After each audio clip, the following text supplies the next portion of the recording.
everybody, welcome back to my channel. Today we're going to talk about 3 tips to managing a virtual team. So we obviously live in a virtual world. I think COVID created that even more so. But businesses these days are filled with employees from around the globe. We have team meetings and sales calls on Zoom. We manage projects and communications in apps like Slack or Asana. We can run a company sitting at our home in our underwear, although I wouldn't recommend it. But how can we get the best from a virtual team? What's the secret to managing them effectively? In today's video, I'll share my thoughts on these questions. Let's go ahead and get started.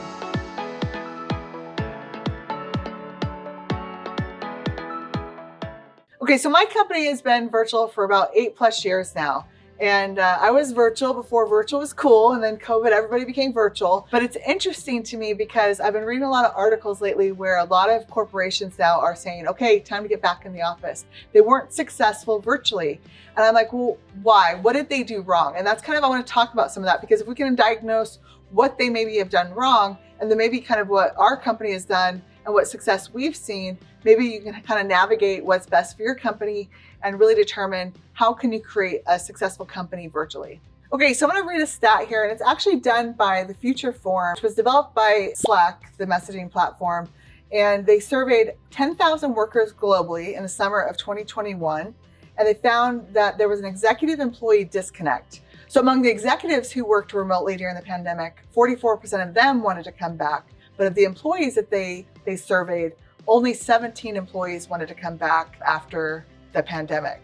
And so they're forcing them to go. And so what's going to happen is a lot of their A players are going to quit and leave. So just a little side note tip, great time to hire A players. And similarly, here's a high-level executive. So JP Morgan Chase CEO, Jamie Dimon, he said last year, remote work doesn't work for spontaneous idea generation. I will make that a myth. I will show you why that is a myth. You can very much do idea generation remotely, if not more so, and I will explain why. He also said that it erodes culture and that you can't build culture virtually. So this is gonna be a super fun video for me to do, because here's these high-level executives, and I couldn't disagree more for them. So let's go ahead and get started officially. So the first segment I wanna talk about is, can trust be built virtually? And it indeed can. In fact, I think even more so.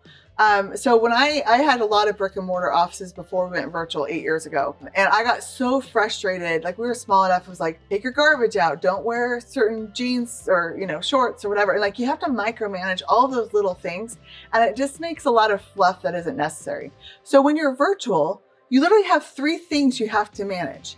And because you're virtual, it all gets documented. There is no water cooler talk. You have a water cooler Slack channel and everybody's talking in there. Everybody's in the different channels. Now, obviously they can go in DMs together and different things, but most people that aren't very trustworthy or honest aren't very bright. They don't realize that you can catch them in their loopholes and things, and that there's data around when they clock in, clock out. Like, when things are virtual, you have a lot more data to work on because they're in software all day long that logs things. And so I always talk about, every time I meet with a new employee when they come and work for me, I talk about 3 elements of a virtual company, or that they need to bring to the table working here virtually. One is communication. You got to over communicate, and in simple terms, right? And you got to understand you're doing it in text sometimes, so you got to use emojis, and there's ways to communicate virtually. But learning that finesse of communication and when to just jump on a Zoom call and get it figured out. And when we're on a Zoom call, you always turn your video call in. So the way you communicate is super critical. I always talk about honesty. It doesn't matter if you're brick and mortar or not. If you don't have honesty, like, that's kind of a non-negotiable for me. But with honesty, the cool thing is that usually can catch dishonest people in lies. And I have many stories around that, where they literally, because of Slack, you can catch them. I mean, when you're a liar, you have to actually remember what you lied about, and it's exhausting. And so you actually have documentation that shows all the different lies. And so I talk about communication, honesty, and then productivity. At the end of the day, all you have to go off of is, are they producing? If this is their role and these are their accountability metrics that they need to achieve, and then you need to mentor and coach them and get them the training they need. But if you've given them all the tools and they aren't rising up to the bar of that position, are they willing? Are they able? You got to look at the different components and say, are they willing to do this? Are they able to do this? And do they want to do it? If you look at all 3 of those elements and they're still not meeting the bar, like, they probably need to go. And so you can build trust virtually. And I love that it literally is simplified HR, because you're not worried about all of the little things they have to bring to the table. The other thing to build trust, and I kind of already talked about this a little bit, but figure out what the bar is for every employee. What are the values that they need to live by? What are the accountability metrics that they need to have? We have huddle boards every day where we kind of have a green or a red. Did they meet their goal or did they not? So there's really 4 stages of team development to where they can get to where they're performing. There's formation, actually forming the team together. Storming, where they're all going different directions and don't really have a cohesive goal. Team norming, where they're all starting to go towards the goal, but it's pretty broad, right? And then team performing, where all the team, they're getting pretty united and tight and in their performance towards that goal. And so those are super fun stages that aren't always super fun, but if you know about them, you can actually be aware, oh, we're in team storming right now. This is why it's chaotic and everybody's frustrated and unhappy. And so you don't take it quite as personally and you realize that these are normal stages of team development. Okay, another one is have your video on. 99% of the time, every employee of ours has their video on. If something's on, like we have some employees that breastfeed their baby, they have a baby, okay, turn off the video. We'll respect that, obviously. But we want people to have their video on. It builds connection. That's such a big piece in building culture. And I think that's where a lot of the big companies go wrong. When I buy a software and I get on with a big software company, whether it's Salesforce or for a long time, it took them forever. So many of them wouldn't turn their video on. Or a software company that's trying to sell me a $20,000 package and they don't even turn their video on. To me, that's like a huge turn off because it's like, I want to see you. I want to communicate with you virtually. So be used to having your video on. It's super, super important for the culture of your company. Okay, third, you must have a communication channel. You just use Slack. It's the main one out there. Everybody uses it. You can get your partners on there, vendors on there, customers on there. Like we have customers in our Slack channel. It's just what everybody's using. Just use Slack. But it's such a great way to build communication.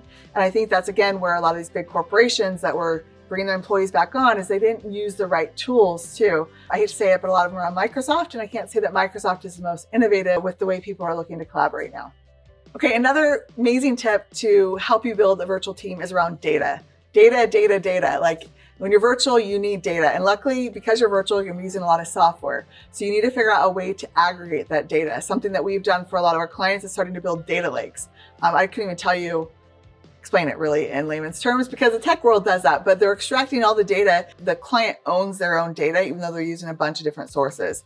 And so understand that a lot of times you want to use software for the data, but the data is only good if it's accurate and you actually use it. So again, start to become data centric. That's something I did wrong for a lot of years. I had such a clear vision. I was so passionate what I was doing. I was like, oh, if you build it, they will come. And you get so excited about what you're doing.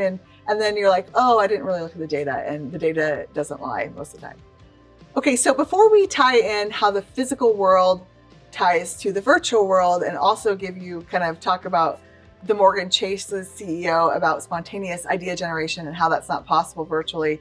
I'll talk about those 2 things in just a minute. But if you want to see more free content like this, it really is dependent on your likes. If you learned something useful, leave a like to secure yourself more free content in the future. I'm really all about giving you tons and tons and tons of free content.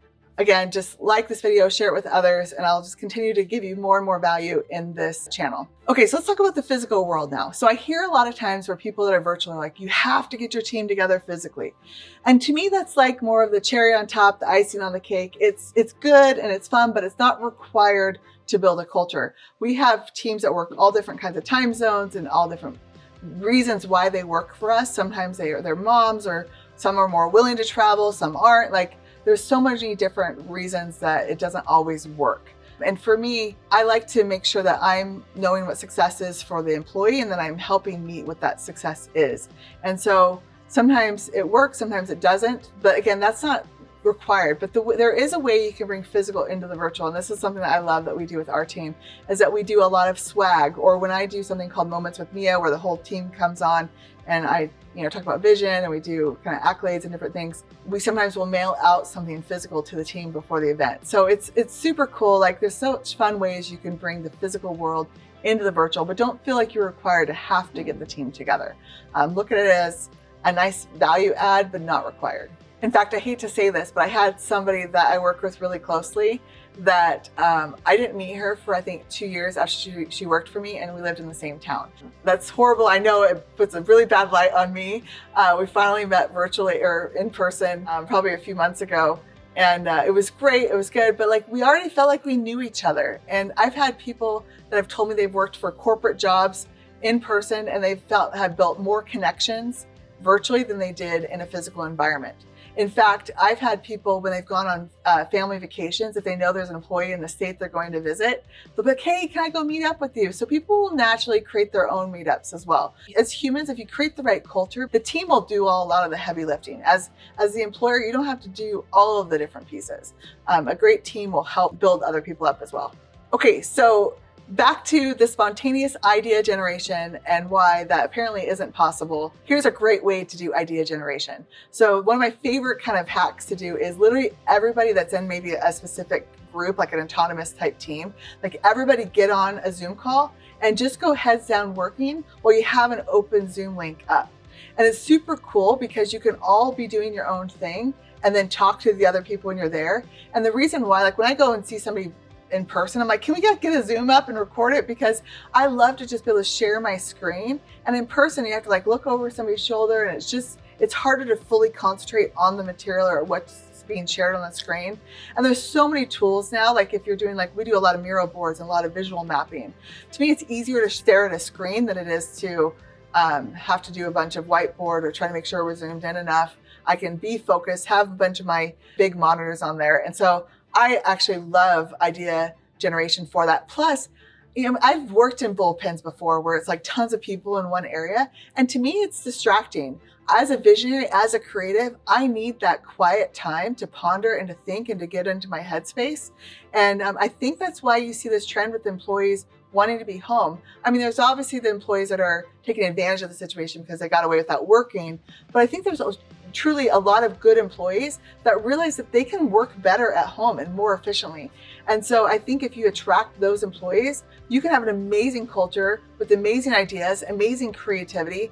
I mean, we see it all day long in our company. So I refuse to believe these people because we've done it ourselves. Okay, so I felt like this video was a little bit more of a rant, or hopefully I didn't feel like I was yelling at you, because I'm passionate about this. I get so frustrated when I see people saying you can't build trust virtually. I've seen it obviously in my own company. So if you want to know more about how you can build a company virtually, how to create a sustainable company that can grow and scale without you, I'm putting on a free 5-day event. You can go to mastermindmytime.com. I'll put the link in the description. It's a small micro commitment each day. You can still carry on your everyday life and still be able to put on this 5-day event and really make an impact on how to leverage your time, how to be smarter with your time and your people's time. Because when you do that, those are the people that are successful in business. You either stay small as a business or you can grow really big as a business, but that middle area is tough to stay in. So I want to get you out of that middle area as quickly as possible and getting you to where you can, leave your business for 3 months and it could still grow and scale without you. So again, if you want to join this free event with me, you can go to mastermindmytime.com.